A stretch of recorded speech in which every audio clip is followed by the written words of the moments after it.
Hi, I'm your guest host, Menaka Raman-Wilms, and you're listening to The Decibel from the Globe and Mail. Thousands of asylum seekers, mostly from the Middle East, had been stuck in frigid conditions at the border between Belarus and Poland. These dense forests of eastern Poland, and I got lost in one of them last week for just over an hour, and you're looking at your iPhone and there's something going on there, whether it's the Belarusians or the Poles. Somebody was jamming the cell phone signal or something, so Google Maps wasn't showing me anything around me. There was no roads. Even if I zoomed out, I couldn't see what country I was in, and you don't know which way is which, right? So an absolutely terrifying situation. The Globe's senior international correspondent, MacKinnon, recently returned from Poland, where he was in touch with some of the people trying to cross over. They described sort of seeing on Facebook these advertisements that promised them that they would be, it was a very easy trip. I think in one case was less than $4,000. He got to fly to Minsk and then head to the border. Mark's on the show to help us understand how this crisis escalated and why larger geopolitical forces could be behind the situation. This is The Decibel.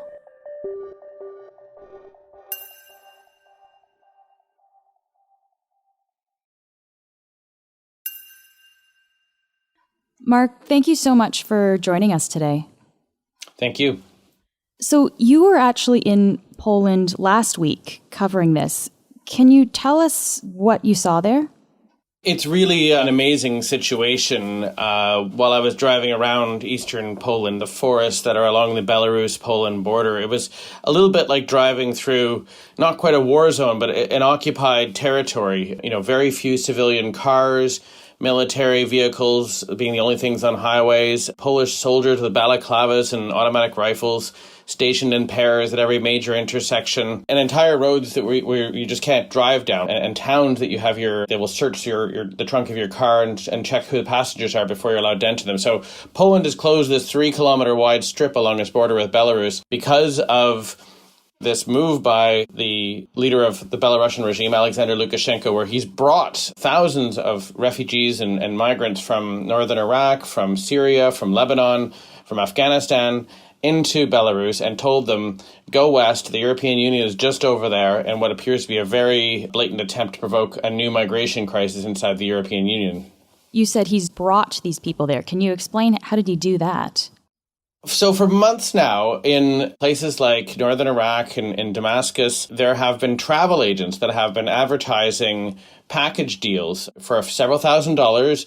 You can fly to Minsk in Belarus, a country that I'm sure few people in the Middle East know anything about. As part of the package, you're given a several days hotel stay in Minsk, and then you're going to be brought to the border. And the asylum seekers are told that from there, it's just a short walk through these forests, and then you'll be in the European Union. You can carry on to Germany, to Holland, to Sweden, wherever it is that you want to go, wherever you have relatives or think you can get a job.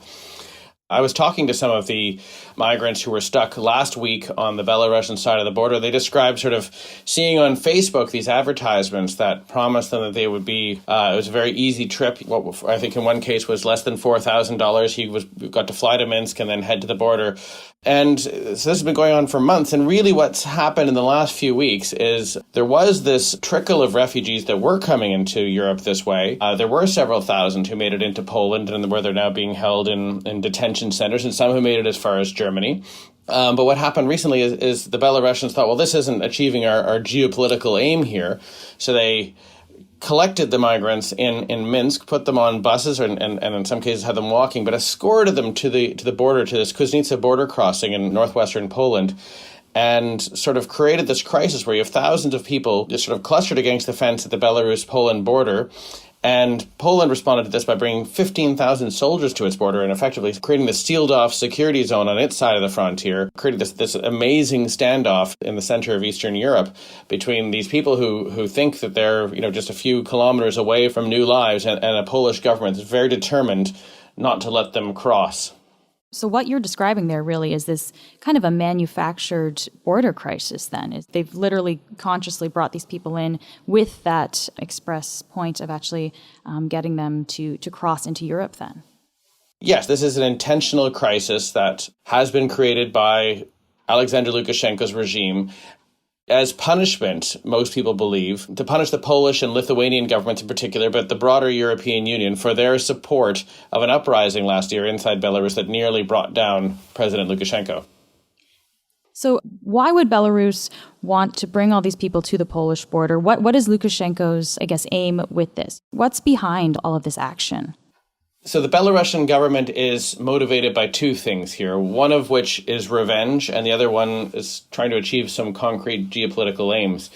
I say revenge because the Belarusian government, Mr. Lukashenko's regime, last year very nearly was toppled by protests that it sees as having been motivated by the Polish government and the Lithuanian government with the support of the European Union, who all believe that the challenger, Svetlana Tikhanovskaya, had won an election last year. So he's a personal grudge against the Poles and the Lithuanians, and that's part of this. The other thing is that since that election, since those protests, governments like Canada, the United States, the European Union have not recognized Mr. Lukashenko as the legitimate president of Belarus. He wants that. He wants engagement, and he's actually gotten that. After a year of being frozen out, he has got 2 phone calls this week from German Chancellor Angela Merkel. He also wants the sanctions that the European Union, Canada, and the US have put in place over the last year to be lifted. It's a little bit like, and it's maybe not the fairest of comparisons, it's a little bit like how every now and again we see Kim Jong-un fire a missile into the sea to sort of get everyone to deal with this regime that is otherwise being ignored and isolated. And I think that's one way of looking at what Mr. Lukashenko is doing right now, is he's throwing his toys, he's trying to get the attention of the world. He can't be ignored. I am the strongman of Belarus, you have to deal with me. We talk about the kind of the big geopolitical stuff that's going on here, but really there's a lot of people that are really kind of being used as pawns stuck in this situation.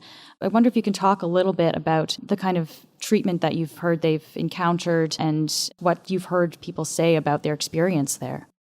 So the large group that was clustered on the Belarusian side of the Kuznitsa border crossing for the last few days was in an extremely difficult situation last week. People were telling me that, half of them didn't have shoes, let alone warm and dry shoes. There was a scarcity of blankets and tents.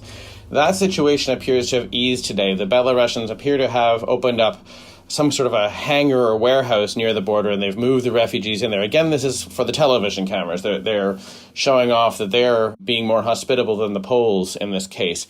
They know, of course, and they're not offering to keep these people in Belarus. They know these people don't want to stay in Belarus. So it is very much for show, but at least it has eased the immediate humanitarian concern at the border. Still, the most dangerous part of the trip is when these people push across the border, and every now and again they do sort of make their way through the border fence. It's sort of a barbed wire barrier along the entire border between Poland and Belarus right now, and the Poles are talking about building a proper wall. They get across this using various tools that the refugees say was supplied to them by the Belarusian government, and then you end up in these dense forests of eastern Poland, and I got lost in one of them last week for just over an hour. And I can tell you that, and you're looking at your iPhone and there's something going on there, whether it's the Belarusians or the Poles, somebody was jamming the cell phone signal or something. So Google Maps wasn't showing me anything around me. There was no roads. Even if I zoomed out, I couldn't see what country I was in. So you really, you can imagine if you've come all this way, you're from a different country, you're from a warmer place, you're not dressed well. The forest that I was in, it was about, +1, maybe 0 degrees. And this was during the daytime still. The ground was too cold and wet to make any kind of fire with, and you don't know which way is which, right? So an absolutely terrifying situation. And we have seen already deaths, different counts. Some people say 7, 8, some people say 10 or 11 have died, depending on how these things are counted. People who died either from a lack of medical attention because they had medical issues and they're obviously being untreated right now, or simply from the sheer cold, as appears to have happened in at least a couple of cases.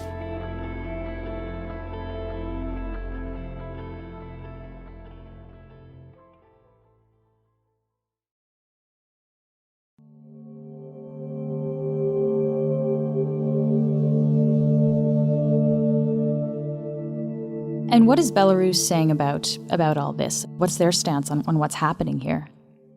Well, Belarus has been using this as a propaganda tool. Like, if you watch what's being shown in Russian and Belarusian media, this is about sort of the heartlessness of the European Union, undermining this idea that the West somehow has better values than these authoritarian states. So, this government that last year in Belarus was cracking down harshly on those who dared protest against President Lukashenko. This is not a paragon of human rights, but it's been using this crisis, to show that, look, hey, they're no different over there in Europe. Look at these poor people at the border. What's not discussed in the Russian and Belarusian press is how these people came to Belarus and why they're there and how they're being used in this broader geopolitical game. And why doesn't Poland want to let people through their borders? We've talked about kind of Belarus's side of this, but why is Poland keeping their borders shut there? Well, Poland has a right-wing government that has made itself popular in the wake of the great sort of refugee crisis of 2015, 2016. It made itself popular with anti-immigrant rhetoric to a certain extent. It's very popular to take a tough line to say, we don't want these people from the Middle East coming into our Polish society. I met with one of the advisors to the president of Poland, President Duda, last week, and he said that, it may look like a tough line that Poland is taking at the border. This may look like they're not respecting human rights by pushing people back across into Belarus. But he says that the Polish government is actually saving lives by sending the message to others thinking of coming to Belarus and then onward to the European Union by showing them this is not going to work. They're deterring others from coming and putting themselves in this risky situation that several thousand people are currently in. Now, that's obviously, the Polish government's narrative. Like I said, there's not a lot of public support for refugees and asylum seekers in Poland right now, although I did meet some absolutely amazing Polish aid workers in the last week who are doing their best to sort of, ignore that narrative and to just help whoever they could. I just want to ask you about a point of terminology here. We've talked about refugees and asylum seekers. Also, the term migrants has come up. What is the difference between those terms? And I guess why would someone choose to use one over the other? Well, this is a very charged question. There are, of course, a refugee is a political status. You get political status once you get to a country, once the host government recognizes that you have a legitimate legal claim to asylum, to refugee status in that country. The word migrant has taken on sort of a less fuzzy hue over the years. And so the Polish government, for instance, points to these people that are at the border saying, look, these people have thousands of dollars. They're able to pay their way for plane tickets to Belarus. They're in Belarus on legal tourist visas. Belarus is not an unsafe country. You can't call them refugees. They are migrants. They are economic migrants. They're trying to come to Europe because they want jobs. And that's the line. It's how you view these people and why they're coming, I suppose. In my conversations with those stuck at the border and in my experience covering refugee crises around the world, it's rarely just money that's the motivator. There's a reason in the case of the people that I spoke to at the border last week that they feel like they're not safe back home. One of them, traveling between Iraq and Iran, he's an Iranian Kurd. He says, listen, I can die here or I can die there. I've put my life money into this risk, this trip, and I may as well stick it out and see how this goes because going back is not an option. Mark, you touched on this a little bit, but I think maybe we can get into it a bit more directly. For years now, we've seen people from various parts of the Middle East and elsewhere trying to make their way into Europe. Why are people trying to get to Europe? What are some of the reasons behind this big trip, this massive move that many of them are trying to make? I mean, the simple answer is wars. If you look at who is on the move, both back in 2015 and now. Back then, it was Syrians were the biggest group, along with Iraqis and Afghans, that I met sort of moving into Europe back in 2015 and 2016. People who their homes were, a risky place to live. There's also, a place like Lebanon right now, there's not an actual war happening there, but the country is in economic freefall. These are collapsing countries. People feel there's nothing for them there, so they head to Europe because it's frankly close. Even with Canada and the United States are not seeing this kind of movement because of the oceans in between. But also that it's a better life, and they know that there are, human rights are respected in a country like Germany. And right now, it's mostly people from Iraq who are taking this route to Belarus. I imagine if this crisis continues, there are lots of rumors about people fleeing Afghanistan that might start making their way to Minsk if this door remains open. Could you speak a little bit more broadly to how Europe and the European Union thinks about all of these people coming over now? Yeah, it's very important to point out that there are human rights groups like Amnesty International, for instance, that have been harshly critical of the Polish government's behavior towards these asylum seekers because, the law states that if you arrive in a country, you should be granted a fair hearing on the merits of your claim. And then if it's deemed to be spurious, you can be sent back. But Poland is not allowing this legal process to happen. It's simply shoving people back across the border to Belarus, which is getting them a lot of criticism. But not criticizing them are the European Union and NATO. And that's because I don't think either of these organizations wants to see another large movement of refugees into the EU in 2021. They do see this as a very cynical ploy by the Lukashenko regime. And in countries like Germany, where Angela Merkel 5 years ago famously said, we can do this, and welcomed the refugees to Germany, the incoming chancellor is not sending this message. It's seen as having been a political error by Angela Merkel to have opened the doors back in 2015. Emmanuel Macron in France is similarly facing a challenge from the right wing, from Marine Le Pen. And, it doesn't suit him politically to be seen welcoming refugees the way that they did 5-6 years ago. So the mood in Europe is not where it was 5 or 6 years ago. And Poland is getting a lot of the criticism, but they're also getting encouraged by some of their allies. And just lastly here, Mark, there are still a lot of people that are stuck in this very precarious situation there in Belarus. And it's now mid-November, it's cold. A lot of people, as you said, don't have warm clothing. I guess, is that kind of humanitarian side of things kind of getting lost and overshadowed by all the other politics that's actually happening here?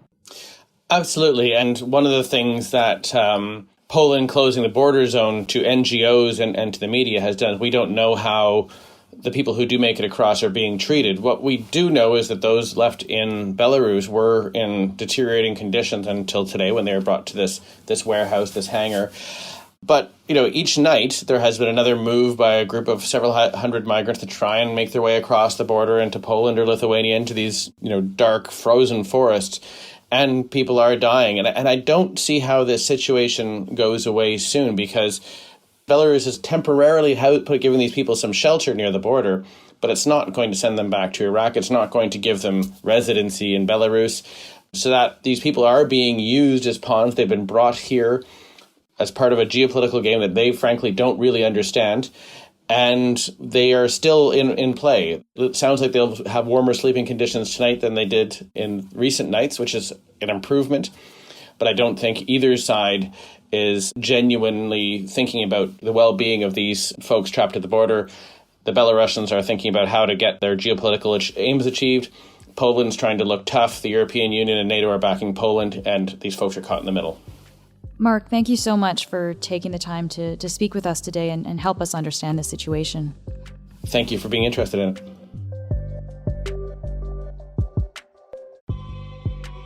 That's it for today. I'm Menaka Raman-Wilms. Our producers are Madeline White and Cheryl Sutherland. David Crosby edits the show. Kasia Mihailovich is our senior producer, and Angela Pacenza is our executive editor. Thanks to Mark MacKinnon. You can find him on Twitter @Mark MacKinnon. If you want to reach me, I'm on Twitter @MenakaRW.